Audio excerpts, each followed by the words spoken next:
telling you stories great and small for your entertainment. And today, we're going to be continuing off where we left off. Sorry to leave you on a cliffhanger, but you know, that's how these things work. And now to the conclusion of NitPicking Elf Bowling, where NitPicker will face disappointment again, and where he nitpick Elf Bowling, the movie. What are you talking about? No, I'm not! But NitPicker, you promised. No, I said I was gonna nitpick the game, not the movie. But this is Elf Bowling. No, I am done with Elf Bowling. I am not doing any more Elf Bowling. I am sick and You know what I'm gonna do? I am going to have a nice, relaxing Christmas with my Christmas specials. Okay? That's all I ever want. Will you shut up if I do it? Maybe. Alright.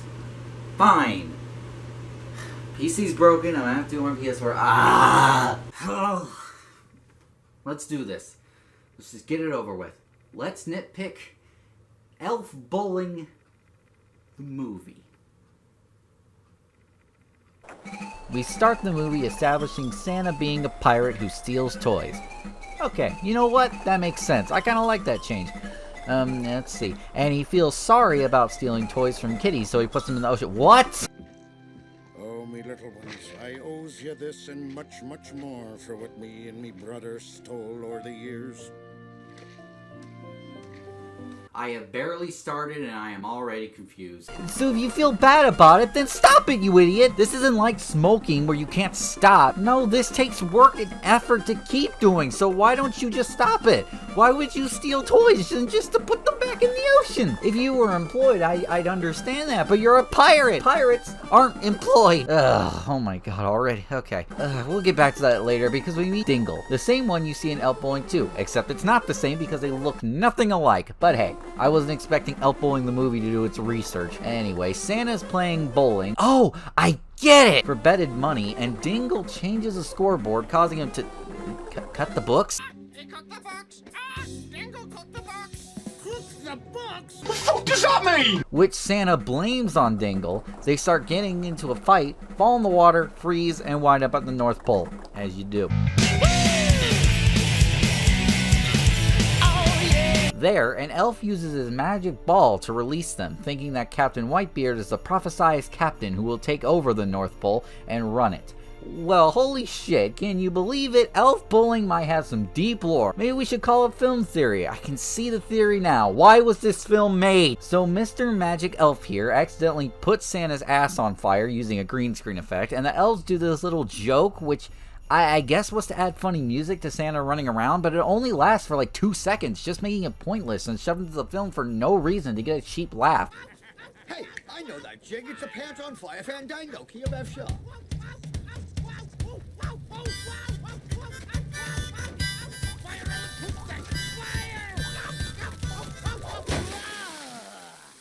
And don't worry, we'll come back to this, because this isn't the only example of this happening. Anyway, so the elves call Dingle Whitebeard's rat, which he then clarifies to be his That rat is me half-brother Dingle, to whom I'm bound forever by blood. half-brother, bonded by blood. So I assume I don't have to explain why this is some of the stupidest dialogue I've ever heard, but I'll explain anyway. A half-brother is basically a stepbrother, meaning it's from a different father or mother, but that father or mother married Whitebeard's father or mother, meaning that Dingle is not bonded by blood, you stupid idiot! Why did I take the time to explain that? Because the more I write in the script, the less I have to watch this damn movie. I digress. So the elves question whether Santa is actually a pirate or not, and my question be, what other reason would someone be called Whitebeard? Also, for this so-called prophecy, that was hella something to leave out, isn't it? Even this elf says the prophecy never said anything about clog salesmen, yet it never said anything about Whitebeard's profession anyway, so what does it matter? So they go inside the workshop, and Lex tells them that they have been mass-producing toys for a while now, playing with them, and then have them stored in a mountain. Why? Why 10 trillion? There aren't that many elves. Second, just throw them away then, if you're done with them, and if you think this is a lazy way to prepare something for later on in the film, no, this never comes back. What is the point? Thankfully, Dingle looks as pissed off as I do, because he grabs the magic ball from Lex, he gets a controlled shock, and hands it to Santa, who accidentally throws it into the elves, bullying them and make them laugh. Uh-oh. Call my lawyer. Yes, because I like having a bowling ball chucked beneath my feet and make me trip and fall on my back. Yes, how hilarious indeed. So stupid. Alright, I can't wait any longer. It's time to talk about this animation, because gee whiz.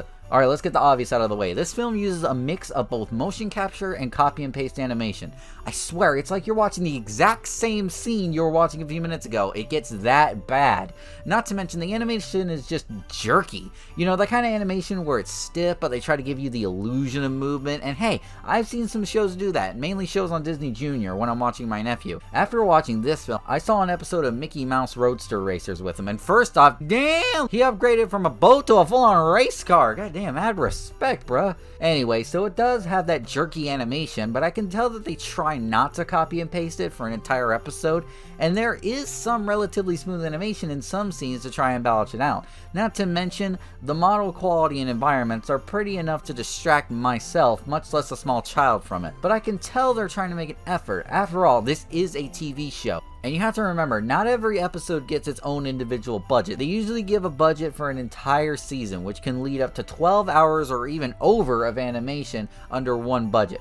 However, this is a straight-to-DVD movie, meaning just 2 hours and not like a 12-hour show for Disney Junior. Meaning I can be a little harder on this movie and expect it to at least rival a TV show meant to shut your kid up for 10 hours. But now, I want to talk about the models, because while looking horrific, there's also something more aggravating going on here. If you look closely at the models, you can tell that they have scratches and stuff on them, and they kind of look like plastic.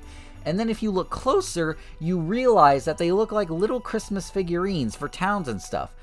Does this have an effect on the story? No, it doesn't. So is it maybe because in the game they're figurines? Nope. So why do they look like figurines? I don't know. I seriously hate when movies do this, when they try to make themselves look creative, when literally it doesn't mean a damn thing. Take Sing, for example, an Illumination movie that literally has nothing to do with animals, so having animals in it means a damn thing. Other than that one pig character having a lot of kids, because pigs are known for having a bunch of young, but just replace that with a Duggar and that'll be fine. But besides that, there is literally no point to the characters being animals. It has literally nothing on the story, and it's the exact same with this movie. Now some of you will say, well, you can forgive that because it's a Christmas movie, and no, I will not, because it's stupid no matter what. It was something I noticed about halfway through the film, and I was never able to look past it for the rest of the film because it bothered me. I hate it. The one time it did matter was for one joke at the end of the film. That's right, the end of it. Anyway, we better get back to the film. I gotta get through this. So Whitebeard plans to get the elves to, quote, conjure up a ship and get back at all the people that made him walk the plank. And spoiler, this never comes back either. There's not even a moment in the story where he changes his mind. It's just dropped.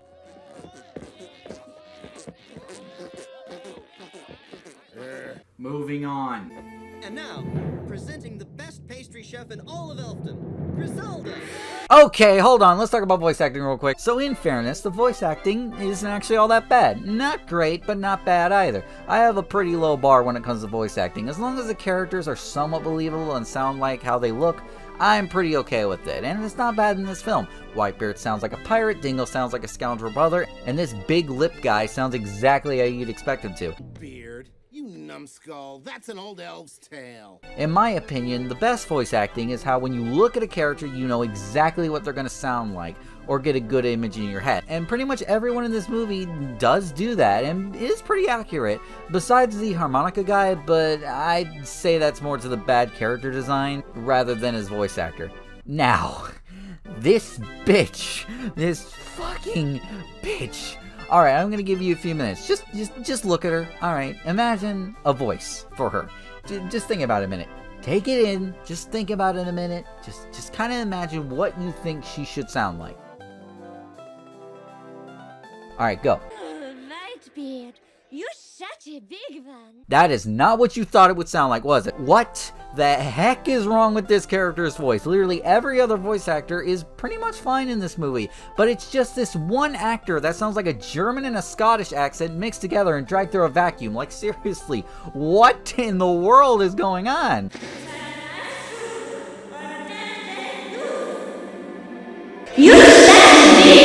I cannot stomach her every time she's on screen, and unfortunately, because she's Santa's wife, she is on screen a lot, meaning you have to put up with this bitch every 20 minutes. So Whitebeard somehow falls for her, having to, quote, Rather you keep your hot strudel in your pants. I don't get the joke, but how about you take that hot strudel and make me choke on it? Oh, wait a second. Now I get the joke. Wait, no, I get the joke! Now we meet some penguins, and at first I thought they were just pointless sidekicks, but actually no. They're the penguins you shoot in Elf Bowling 2. Alright, if we're judging this as a video game movie, honestly, that's kinda cool. Did I just compliment Elf Bowling? Believe me, that won't last long. So Whitebeard becomes Santa Claus, and he gets introduced to all the elves. Yo, when the presents need wrapping, I'm the one make that happen. My feet start tapping, my hands keep clapping. Moving on. So before Santa goes out on his first mission, Big Lip here reminds him of something. Remember this one important thing. When Rappelstiltskin wraps a pack. No, don't start singing! I'm not even gonna talk about how bad the singing is. How about I just show you a clip? Because some people become different when money's involved. They can be real jerks or pirates or just lame. Moving on. So since the elves love being bowled over, for some reason, he gives them a bowling alley, which he is really happy about. Yeah, his facial animation shows it very well. And after kicking his brother out of his house, Dingle decides to challenge Santa to a bowling match over being Santa Claus, which he then obviously cheats, which is so obvious. Seriously, how do these freaks not see it? And he gets called out for it, and Santa automatically wins. So since that plan failed, Dingle tries to come up with another plan, and they make a pretty okay joke, but then ruin it by doing it twice with slow-paced music and... Any questions? Ooh. Yes, imbecile number one. Hey, look, boss, I can do your mom.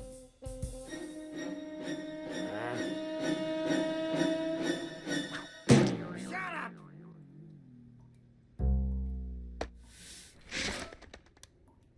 Any other questions? Ooh, psst. Hey, What, imbecile number two?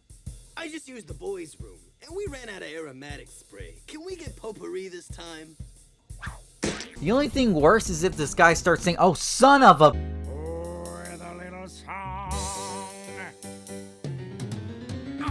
love a mutiny, backstabbing betrayal. Yeah, that's for me. Moving on. So we join back with the elves who are making toys and are 6 billion toys down with 2 weeks left until Christmas. Christmas is in 2 weeks, and we're still short 6 billion toys. Oh, you swabs are killing me. Okay, 2 things. 1, what happened to the 10 trillion toys you had stashed away in that mountain? That could have come pretty handy right about now.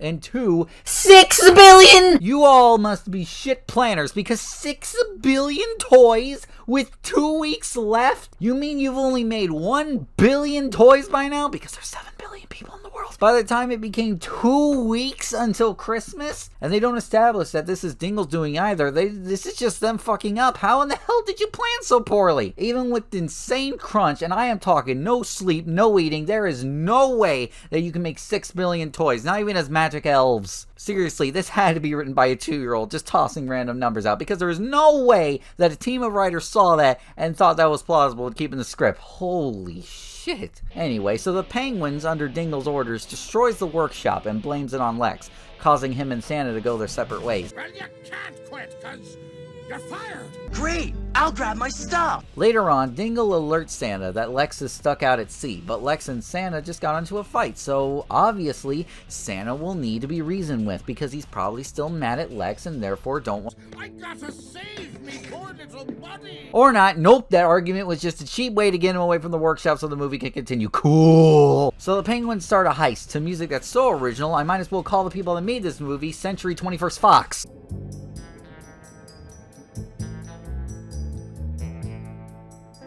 So Dingle destroys the toy factory, and Santa witnesses it from a distance.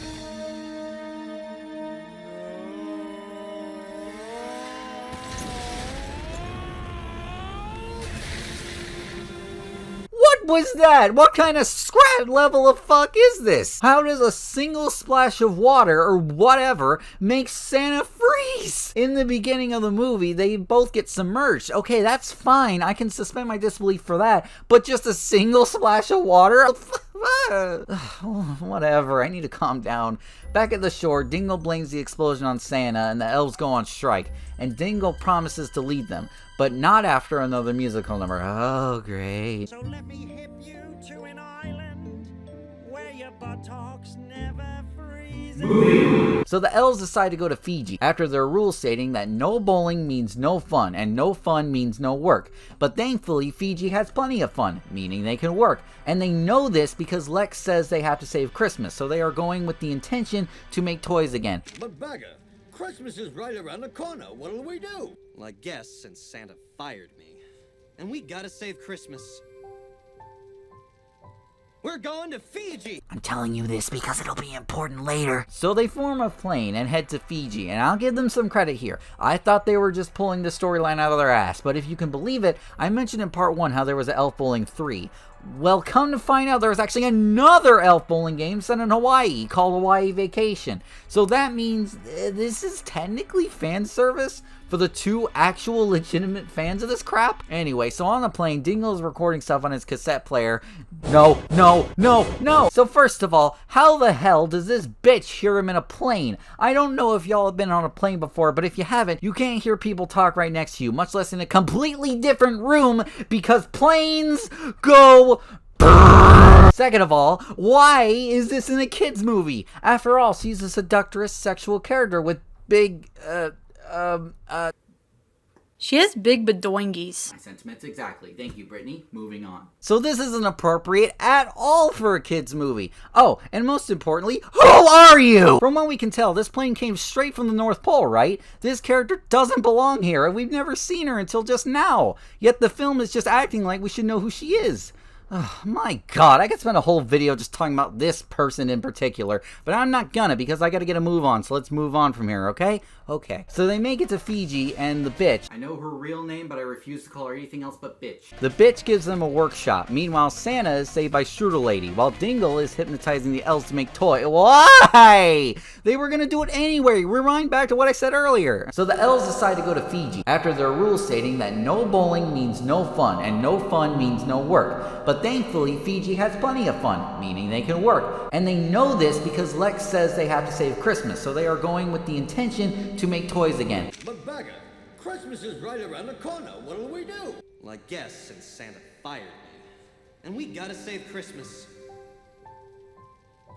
we're going to Fiji! I'm telling you this because it'll be important later. So what's the point of hypnotizing them if they're hell-bent on saving Christmas anyway? And also, Lex gets in after being locked out and Dingle just kicks him out. Why not hypnotize him too? Oh my God, why do I even care? Also, this is also Dingle can make a profit, right? How is that? Do the parents pay for a yearly fee for presents every year? How does anyone make a profit during Christmas? And this goes for Santa too, so I assume that he made a profit. So how the fuck? This isn't explained at all. What's the point? I'm getting so sick of this. I can't take it anymore. Same as life. Nothing. Why don't you go get me some water? Oh, okay. In most holiday movies, well, movies in general, but especially Christmas movies, there should be a point. We are almost done with the movie and I haven't learned a damn thing. And that's not good, especially for a holiday special. Christmas is about love and bettering yourself. And Christmas movies always have a helping hand with that, especially for kids. They have a point,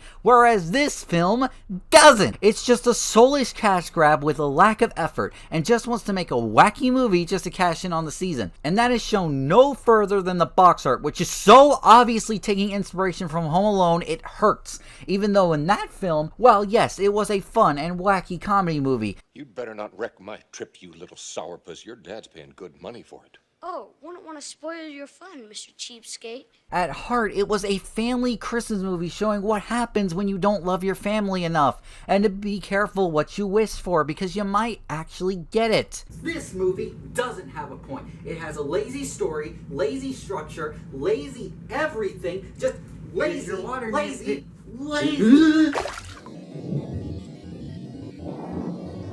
No, what the fuck?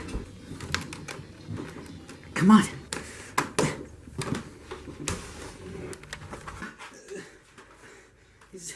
Well, I guess you know what they say, nothing lasts forever. You know what? You can shut up. Okay, you're just a Doesn't matter. You'll never get it. You're just a disappointment.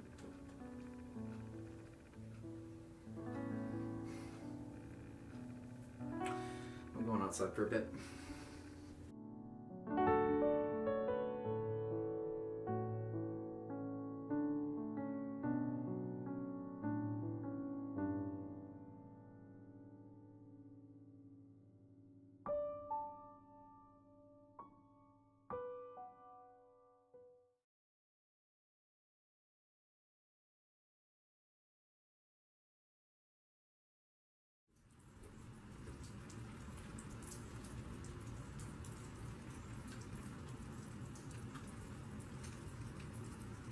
And you know what? I think I'm gonna get ready to watch one now. Nothing beats this. Nothing could beat this. Because you are going to nitpick elf bowling. Okay, you're just a No computer. No PS4. No Christmas specials. No Christmas. It was then, while NitPicker was sulking, he heard the gust of a wind that sounded like a spirit. Who are you? It is I, the ghost of Christmas present. What about the ghosts of Christmas past and future? This problem does not require the help of the past or the future. For it is a problem only set in the present. Oh, what troubles you, Master Picker? It's disappointment, Spirit. He's taken everything from me. He always has. Everything. He's taken away my enjoyment of games I once loved by showing me the negatives of it. And now he's taken away Christmas. He is a part of you, is he not? Oh yeah, but he's just the worst parts. The parts that make me feel negative. The parts that make me feel sad. The parts that make me feel disappointed. Everything. You said it yourself. Christmas is all about loving each other. And I would assume that means yourself. And I assume that means loving all yourself. Even the worst parts. And NitPicker, before I leave, know this. Christmas is a warm time of year. With enough Christmas warmth, it could warm all of the body.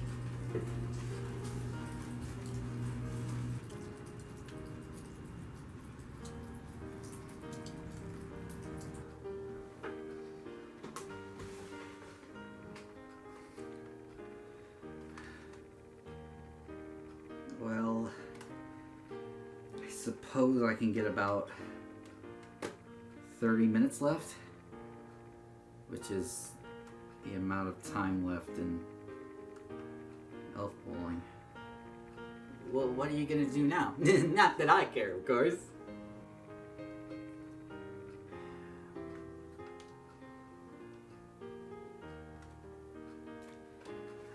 Look. You may have ruined my Christmas, but my Christmas would be even more ruined if I left you on an unbroken promise. And if I have to sacrifice a Christmas special to do that,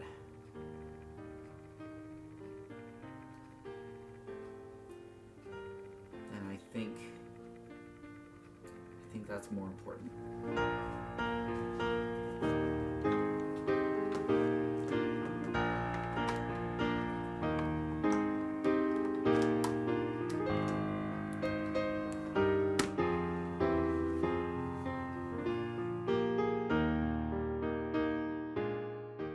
Okay, another song. I don't care. Moving on. So I think I skipped this or something, but in a scene earlier, it was established that Lex has the power to use magic without the ball, and he finally learns how to control it.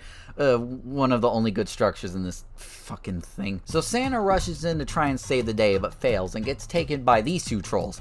Hilda will be having a cow, but not for these two, because these trolls make me want to die, like the rest of this film, so I guess that's one thing the film can keep up continuity-wise. Got your back, Dingle Dude. Totally. So Lex finds Santa buried in the sand. Duh. Get off the stage! And Santa's brain works like a fucking clock with a gear covered in WD-40, because watch how fast he processes this part. First, tell me why you wrote that letter saying elves stink. I never wrote any letter. Oh, I see. So apparently this moment softens up this skateboard troll dude because he lets them go. Santa sneaks in.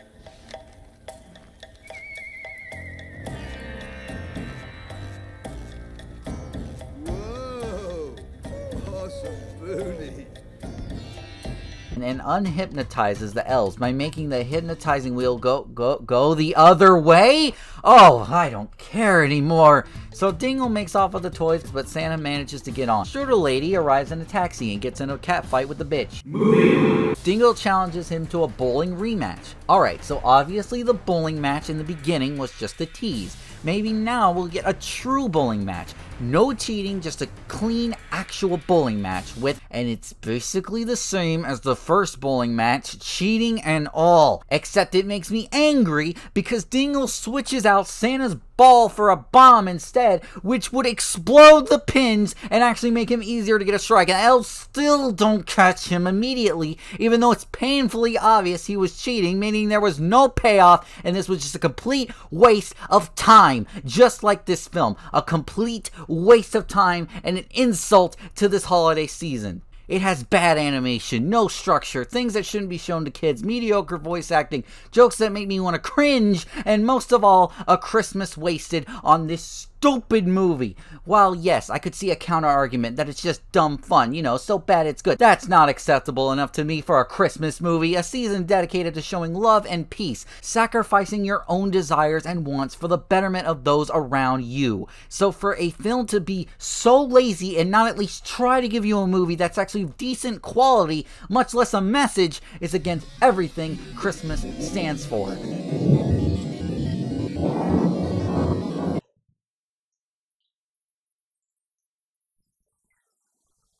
And there goes my hope for seeing something that'll make me feel different.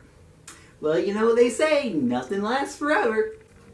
I'm gonna go to my room. Well, alright.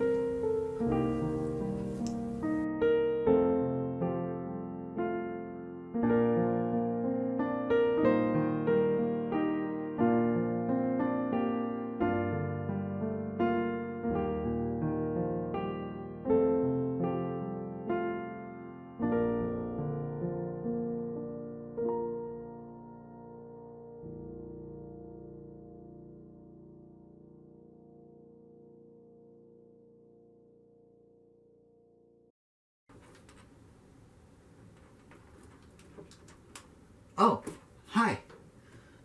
Just finished up setting my Christmas lights in my room. I may not have a PS4 or anything, but Christmas goes on. It is now Christmas Eve. That's 23rd. And I guess I'll be spending it in here mostly. I may not have my Christmas specials. I might not have a lot. But I think I did the right thing, finishing The Promise to disappointment, but I just missed my Christmas that I was planning. All I wanted was just watch Christmas specials and relax and have a nice relaxing Christmas, but maybe it's better I did what. Maybe it's better I finished The Promise. Maybe I did the right thing. Come in. Hello, everybody. Disappointment here. What do you want? Well, I'm so glad that you asked, because I'm here to say I'm sorry. You were not meant to nitpick the movie. You were only meant to nitpick the game. I'm the one that forced that on you. You didn't promise that. You didn't promise any of this. And yet I forced it on you.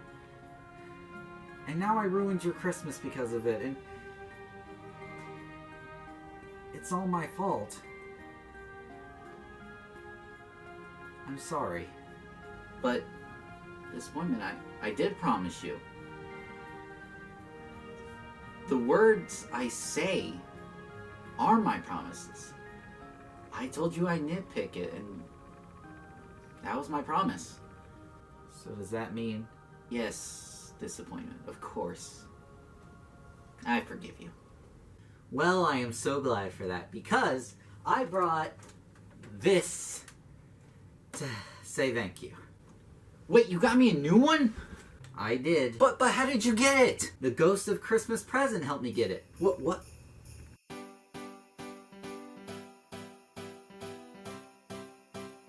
Well, don't just stand there. Come on, let's get it hooked up. Come on.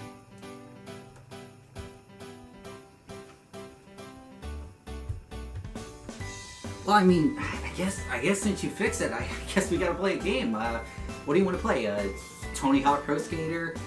Sonic Mania? Crash Bandicoot 4? Actually, I had a much better idea. Really? What?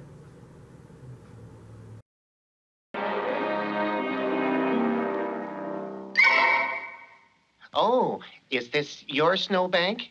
No. Who are you?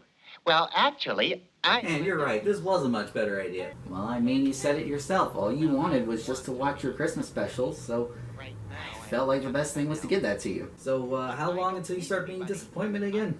I guess after Christmas. Because, I guess, with enough Christmas warmth, Whatever you said. Christmas can warm the entirety of oneself. Huh. Hey, what do you see? You're right. Be independent together. Right indeed. You wouldn't mind. And so the two watched Christmas specials until the night of the 25th. Everyone had a happy ending. Even disappointment felt happy, feeling the warmth of Christmas. And NitPicker got to watch his Christmas specials that he'd been wanting to watch. And that concludes the two-part Christmas story. I hope you all enjoyed it, and I hope you all have a very Merry Christmas. And remember, there's no place like home for the holidays, especially in 2020. So I'll see y'all in 2021 when we start a new chapter together. Thank you all so much for watching, and have a very Merry Christmas, and to all, a good night.